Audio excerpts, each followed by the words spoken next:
people misunderstood the point of this video, but let's react to it, shall we?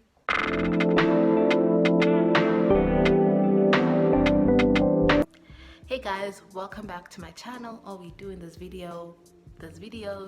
channel is react to anything and everything and give our own valid opinion. Okay, our own opinion. It may be not valid, but it's our own, and we discuss it. Okay, now listen. Being black, right, has its challenges, right? As a black person, I'll always have my challenges, you know. And I feel like people want the best of being black without the negative stereotypes that comes with being black that we black people deal with on a daily basis. I understand this woman from the point of angle being that she loves being black, right? I love being black. I just don't like the stigma that comes with being black. I don't want, oh my god, there's fly.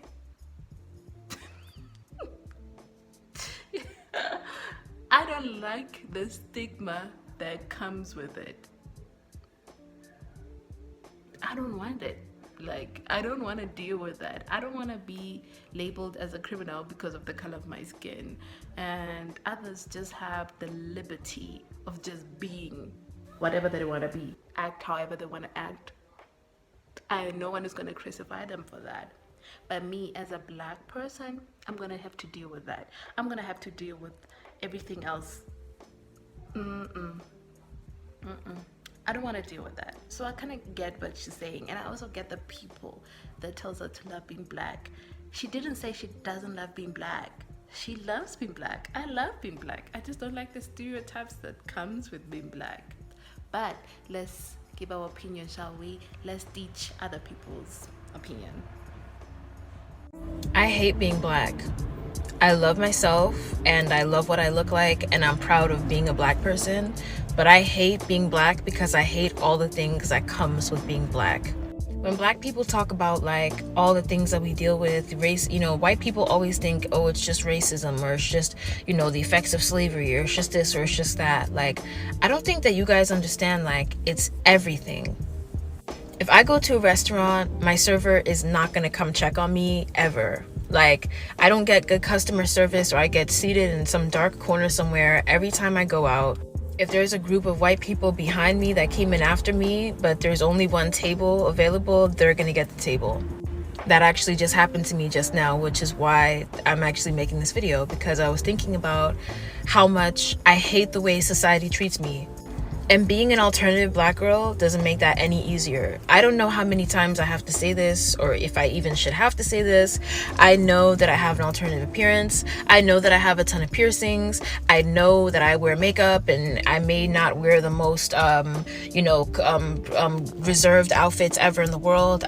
Although tonight I'm pretty fucking reserved, but that's besides the point. I totally get it. I know what I look like. But at the same time, I just feel like what I look like should not warrant the amount of unhealthy, bad attention that I get.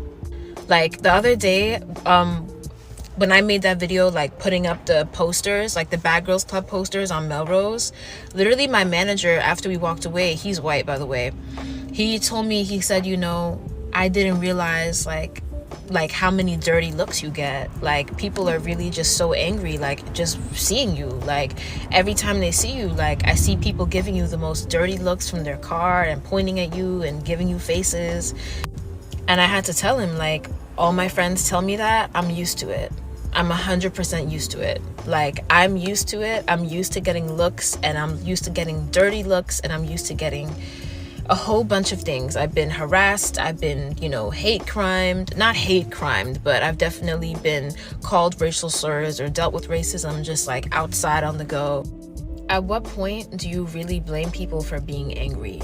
At what point do you blame people? Like, I drive in my car, I drive alone.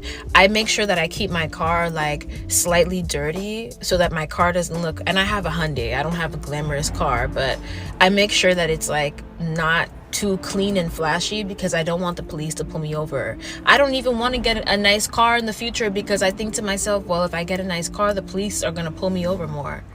I can't fucking do anything. I can't do anything. And don't even get me, colorism is everywhere. Racism is everywhere. It's in everywhere and everything and everyone. Like, I'm tired. I'm fucking tired. I hate it. Never related to something so more than that TikTok. I don't talk about my race anymore. I've made it a point not to because the internet doesn't care, especially the gaming and streaming space. They really don't care about your race. Streamers and gamers, they just care about your content. Is your content good? Is it bad? Whatever. And the moment you talk about race, it's so alienating and then people just start hating on you. It's crazy. But since it's the last day of February, I'm just gonna talk for a second. I lost my best friend this past month. Not because they passed away, they're still very much living, but things came down to some racial issues. I applied to a job at a law firm that has a 40K increase than what I'm currently making now, and all the qualifications for it and everything. My friend, not black, had none of the qualifications that I had. I redid the resume for them. I taught them a lot of things that I knew. I kind of talked them through how to go through the interview process, just in general, not at the place that I was applying to, just in general. Took all that information in the resume that I handcrafted for them, applied to the place that I was behind my back. The interviewer fetishized her. She used the fetishization to her advantage, got the job with literally none of the qualifications that I had. The only factor was race. I was willing to overlook that. Then very shortly after that, they ended up exploding at me just because I was just trying to help them out, and the whole bridge completely burned. Meanwhile, at my current law firm, just facing so much workplace harassment, facing so much racism and whatever. Then on top of that, I'm doing EMDR therapy right now because, trigger warning, I was raped. I was raped last October, so I am in therapy right now for that. And the person who raped me also raped me because I was black, and they fetishized me for a while. It was just this whole thing. And then on top of that, in therapy, we actually are revisiting my childhood. I just had to relive an experience in therapy where I was in kindergarten and I was being harassed and bullied so much because of my skin color that I grabbed a paintbrush and started painting myself white because I wanted the bullying to stop. And we're revisiting other passages of time where people coned up their heads on the school bus when I was younger to like intimidate me and to sing KKK songs. People threw my backpack off of the bus into some mud, or when I was in musical theater and I like participated in a slave auction, or when somebody threw a piece of cotton on the ground and told me to pick it up. And then all the run-ins I've had with the police were revisiting as well. All of that just going on while I'm trying to keep up with my content here on TikTok and do law school and plan events for the streaming community. I'm just so exhausted. I love being black. I love who I am. I also love being indigenous. I'm black and indigenous. What's up? But all the things that comes with this skin color, it is so much to bear. I'm so tired. I'm exhausted. I'm just gonna keep on going because my mom did not raise a quitter. She raised some really good points, and we're gonna touch on one more thing. And by the way, I am Malik, and as you can see, I am black. Period. I like the fact that TikTok has given me an outlet to talk about a lot of the traumas associated with the black experience that I was not able to talk to friends and family about without being looked at like I was crazy, the little patterns that I've recognized. And that's a big part of what I don't like about the black experience, specifically the black gay experience, is it's like no one believes that you are actually going through the amount of disrespect and the amount of just struggle that you actually are. And what I'm learning is that I don't expect it to end anytime soon, because I think a big part of the black gay experience is like people think you're stupid and people do not value you. You're not seen as a contributing member of society, your ideas, your existence, unless you are like shining really, really bright and have a lot of support. It's not going to be given to you. People think that we are hypersexual, that we are, our personalities and stuff is just like clownish, when really it's a defense mechanism. It's what allows us to socialize, because otherwise y'all look at us as like deviants, and we have experienced a lot of abuse around that since childhood, being sexualized. So it's like we can't win for losing, and it's extremely frustrating. I have learned, and I'm still in the process of learning truly, not to show my intelligence in work environments. When I'm collaborating with people, I try not to, if I know the answer, I won't say it. If I have a solution, I will wait to present it until like a conversation is over in like written form. I've noticed that anytime I make a mistake, it is heavily critiqued in public, in front of a lot of people. This has been happening since elementary school, when I don't really make that many mistakes in life, truly. And there'll be very little things, but when other people slip up, especially in relation to me, it's a calm, oh, I'm sorry, it was a mistake, and I'm expected to just eat it. And I do, I'll just smile, keep it going, because the alternative, and this is very critical in our experiences, is anytime we defend ourselves, anytime that we show that we know more, that we are that we have aspirations, ambitions that we want to achieve, and that we are not here for any games or nonsense. Unless you have a system of power behind you, we'll be eliminated. That's what leads to a lot of our instability. When we don't tolerate disrespect, or when we show that we are capable, it eliminates us. So that's my least favorite part about this experience, and I hope more people listen. If you have not watched her video, please go and watch her video. There is nothing on this planet Rock that can make me hate being a part of the top race of the entire planet. Like, the number one race. When people get to talk about racist and racism, whatever they're talking about, whatever is the topic, they're going to find a way to include black people. Like, I really hate that she feels that way. I really do. Like, I'm going to go wherever I want to go with my gold jewelry, with my exotic lashes, gold teeth, gold jewelry. When I'm in spiritual gear, like, you have to come with terms and face the fact. We are simply one race who the world is obsessed with. Like, there is no other race like us. This is number one. This is top tier. This is the best. God made us out of a special type of gold. Like, it gets no better than this. Like, wouldn't you be mad if God put a special type of gold in only one type of race? And since we're speaking on race, I told y'all, if you are a part, like, I'm gonna take Latinos for example, maybe like Afro-Latino. Like, anything that's Afro, anything outside of Africans and African Americans, they don't even understand that that's disrespectful. Like, that's disrespectful towards them. There's no such thing as an Afro-Latina. And do you know that the only reason they put Afro in front of a lot of people races is because their skin is able to get dark? You just have to call out the fact that these people get a little dark, you know, saying that, oh, you're getting black like black people. Like, you get dark, you a Afro this. You're not a Latina, you're a black one. You get what I'm saying? Like, that's disrespectful to those people. They don't understand that. But moral of the story is, I hate she feels that way. There is nothing in the world that will make me feel less about being a part of the special gold group. I love this. I love it so much. And I especially love the tone, the color that God put on. Like, this brown here, like this. I love this. I love this. I was literally sitting in a car with my friend about to get Korean barbecue, and a homeless white man comes up and starts screaming the N-word at me. Like, can we exist? God damn it. This video isn't necessarily about that video. Like, shout out to them. Their grievances are valid. But far too often we're told about why we should hate being black. So I just wanted to list my favorite parts of being black. The head nod between black men when you're walking down the street in an unknown area, especially when it's a really white area and you just see another brother and you just do the head nod. And the fact that the head nod has different variations, like this means different from that. Another thing I love is our music. From Caribbean dancehall to Afro beats to traditional tribal music, it seems like blackness is just so innately tied to a creative soul. I really fuck with the fact that our elders, no matter what country you're from, an older black woman is gonna think of you as her child. That sense of community, it's undefeatable. Oh, our own variations on cookouts. Like, every black culture, every black ethnicity has cookouts or gatherings about food and music, which I always found beautiful. So, I agree with him.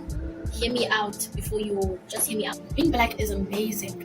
The culture, the community, you know, everything, it's amazing. Skin, it's great. I love being black. Being perceived as black and being socialized as black. The consequences of that. I hate it. I'm so sorry, I hate it. Now, there's so many things I could speak about, but I'm just going to speak about one thing in particular. As a black woman who was a black girl, I realized in my journey of growth that I, as a black person and as a black girl specifically, there are certain emotions that you are just not allowed to feel, period. Not like you can feel them, you're just not allowed to feel them. It doesn't matter in what context, what happened, what's the situation.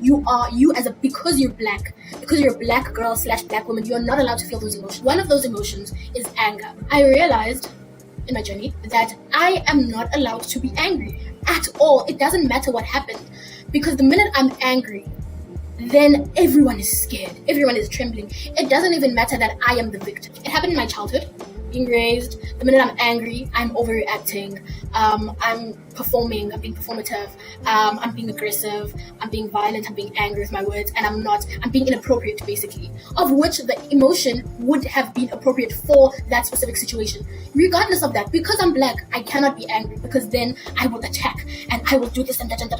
And even now, in my young adulthood, because of that, I have trained myself, growing up, I've trained myself to find other ways to articulate myself when I am angry, so that it doesn't become viewed as anger, even when it really should. In situations when I am being completely discriminated upon and abused, I cannot be angry, I cannot cry, I cannot be upset because I'm black. Because my anger and my emotion and my passion is seen as a threat and is seen as a weapon. And this has caused me to be emotionally distant or emotionally detached from any situation. Like, absolutely anything. Because I cannot feel my emotions immediately. I need to fix them and then feel them so that people don't dehumanize. Oh, sweetheart, don't do that. Don't do that. Because you almost caught these motherfucking hands. Because firstly, you're beautiful, okay? You are beautiful.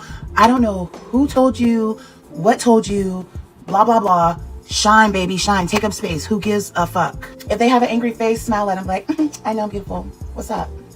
Because let me tell you something. I live in this really white city. It's called Santa Rosa. It's in the middle of Sonoma County, next to Napa County. When I say it is so white here, the last time I saw a black person was 5 days ago. And I'm not even trying to be exaggerate or anything. There's just very few in between, right? I went to a school and I was the only black girl there until 2 years after I left. No, that's not true. That's not true. There was 5 of us, but one was mixed. One was actually African. I forget what is Eritrean. And one was Pakistani, but she looks black. So maybe it was, and Millie and Julie. Maybe it was 6 of us. So anyways, about 6 black bitches at my school. You know, that's not a lot. And I'm the only one black. Like I'm from Georgia. I'm black. Okay, so like I'm like, y'all are like islanders and African. Like I'm actually black. And trying to get them to relate, like they didn't even know what a plait was. It was really hard. It was hard to connect. But like they made good food and I love to cook out. So we hung out all the fucking time. And now that I'm older, I go to this gym where it's majority white people. And not only that, it's a health club and they love talking shit. Talk your shit then, bitch, because I'm going to talk it right back. By the way, did you know you're a Neanderthal? Basically, what I'm saying is no one can make me dislike being in my body. And also, hate is a cuss word. Like, that's a serious cuss word. You don't say that. And on top of that, they waiting for you to hate yourself. Let them glare. Honestly, it empowers me. Transmute that fucking energy. I love when someone calls me a bitch. I love it. I don't know. Like, I'm one of those people you don't want to get in a fight with, because if you hit me, bitch, it's going to amp me the fuck up. Like, I'm waiting. I'm fucking waiting. But there's no one in this world can tell me that black is not where it is. Melanin is not where it is. We hold all the intelligent in our skin tone, in our fucking epidermis. Bitch, like, you are the fucking code. You are the juice. And you look good. Alternative or not, like, you look good. We love you. You love you. Say it with me now. I love being black, even from the fucking back. Woo, woo, shake my back. No, we not doing this. No, you ain't doing this. No, I don't want to hear that shit. Ain't nothing wrong with you. Stop saying that shit. Talking about you don't want me back. No, ain't nothing wrong with you, babe. You are gorgeous. You are beautiful. Ain't nothing wrong with you. You stop that. You stop that right now. Period. Stop that shit. I don't want to hear it. Ain't nothing wrong with you. Ain't nothing wrong with you, sweetie. Let me tell you something. I know we've been going through hell. The black community, we've been going through it since the beginning of time, okay? It's just natural for us to deal with the bullshit because we've been through it. We understand how America runs. We understand how it works. We get it, you know? But it's not even about that. It's about you. It's about your melanin. Baby, do you understand how precious and how valuable you are? You are beautiful. And that's why they hate it. That's why so many people in America hate the fact that we are black. They hate it because they know what melanin does. They know what it represents. Do you know how much that shit costs in America? It costs more than gold, baby. You are more than gold. You are beautiful, okay? Let me tell you something else. Sometimes people don't understand that being black is just all you need to be when it comes to this life, okay? The fact of the matter is when you add all this stuff to your body, like, you know, makeup and, you know, earrings and piercings and stuff like that, you're enhancing what's already perfect. You understand? So when you're enhancing something that's already perfect, sweetie, of course people are going to be jealous. People are going to be mad. People are going to hate you for it because they can't have what we are blessed with. That's also, our skin is a blessing and a curse. Clearly we see it, you know? But don't ever tell yourself that you hate being black, that you don't want to be black, baby. I'm telling you, your skin alone is enough. Okay, look at your face. Look how beautiful it is. Look at your skin. Look how beautiful it is. Look at your lips. Look how beautiful. And for people are paying for that, baby. You don't need to pay for a damn thing. You don't need no altercations. You don't need nothing. You are perfect enough just the way you are. And until you realize that, those negative thoughts are going to always come to surface. You have to give yourself more credit than that, baby. Look at your skin. Your skin is valuable. You have to know that, honey. Stop telling yourself that you don't want to be black. Don't say that no more. We don't want to hear it. I don't want to hear it from you because you gorgeous. You fine as hell. If I was straight, you'll be having my kids because you are beautiful. I'll be doing anything I can to make you happy because you women are the reason why we're here. You have to give yourself more power than that, baby. Don't do that to yourself. You're more than enough.